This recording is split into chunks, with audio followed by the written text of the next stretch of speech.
बकरियां चराने वाले के अंदर तकब्बर नहीं रहता, तवाज़ु आती है, क्योंकि बकरी हर दम अंदर से उभरने वाले एहसास को भी कुचलती रहती है। और बकरियां चराने की वजह से इंसान के मिजाज के अंदर नरमी आती है। हाँ, ऊंटों के चरवाहे जो हैं वो सख्त दिल होते हैं, लेकिन बकरियां चराने वाले का मिजाज मुख्तलिफ होता है।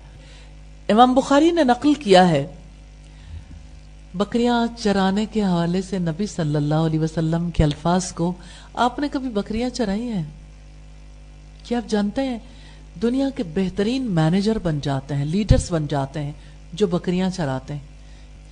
गल्लाबानी का अमल कोई सादा अमल नहीं होता।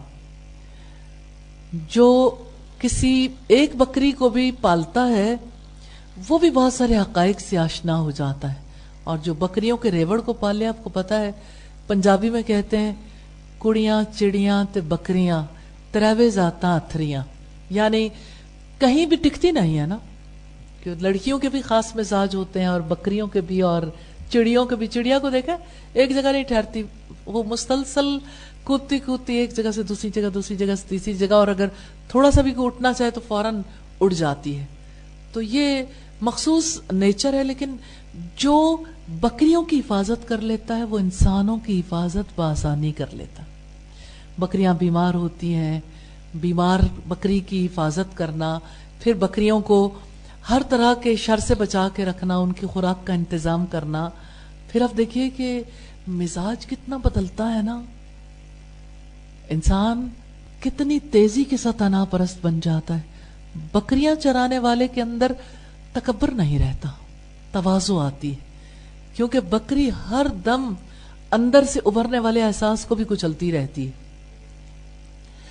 और बकरियां चराने की वजह से इंसान के मिजाज के अंदर नरमी आती है। हाँ, ऊंटों के चरवाहे जो हैं वो सख्त दिल होते हैं, लेकिन बकरियां चराने वाले का मिजाज मुख्तलिफ होता है। नबी सल्लल्लाहु अलैहि वसल्लम से सईदना अबू हुरैरा ने रिवायत की है, मा बअसल्लहु नबिय्यन इल्ला राल गनम, जो भी नबी हो गुजरा है उसने बकरियां चराई हैं।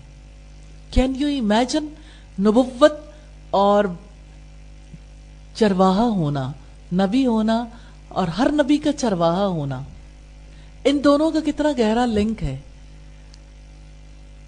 आप सल्लल्लाहु अलैहि वसल्लम ने एक बार फरमाया, कुल्लुकुम राइन व कुल्लुकुम मसूलुन अर रइयतिही, तुम में से हर एक राई है यानी चरवाहा है, और हर एक से उसकी रइयत के बारे में सवाल होगा। तो चरवाहा तो अपनी बकरियों का मुहाफिज होता है ना, तो ऐसे ही नबी भी अपनी उम्मत का मुहाफिज होता है, और जो लोग ईमान ले आए उनके ईमान की वो हिफाजत करता है। फिर आप सल्लल्लाहु अलैहि वसल्लम से सहाबे कराम ने पूछा, क्या आपने भी? आपने फरमाया, हाँ, मैं उजरत लेकर अहले मक्का की बकरियां चराया करता था। उजरत लेकर अहले मक्का की बकरियां चराया करता था। आप जरूर पढ़िएगा, बुखारी की हदीस को 2262 नंबर पर है। हाफिज इब्ने हजर लिखते हैं, अहले इल्म ने कहा है कि नबुव्वत से पहले अंबियाए कराम के दिलों में बकरियां चराने की मोहब्बत, उसका शौक पैदा करने में बड़ी हिकमत है।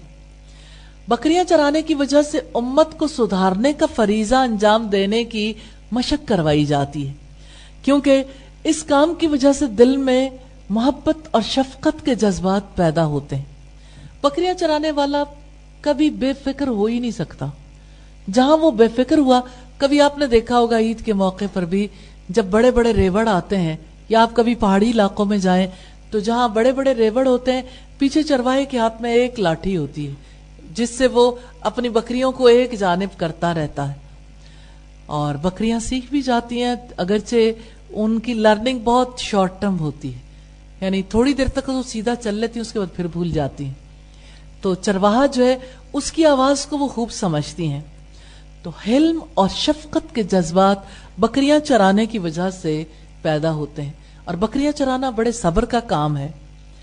फिर बकरियों की हिफाजत के लिए दो दुश्मनों से हिफाजत करना बड़ा जरूरी है। एक तो दरिंदों से हिफाजत, दूसरे चोरों से, क्योंकि इर्द गिर्द کہ جو افراد ہوتے ہیں وہ بکریاں چرانے والے سے بکری کو چرانا بہت آسان سمجھتے ہیں اور ایسا ہو جایا کرتا ہے.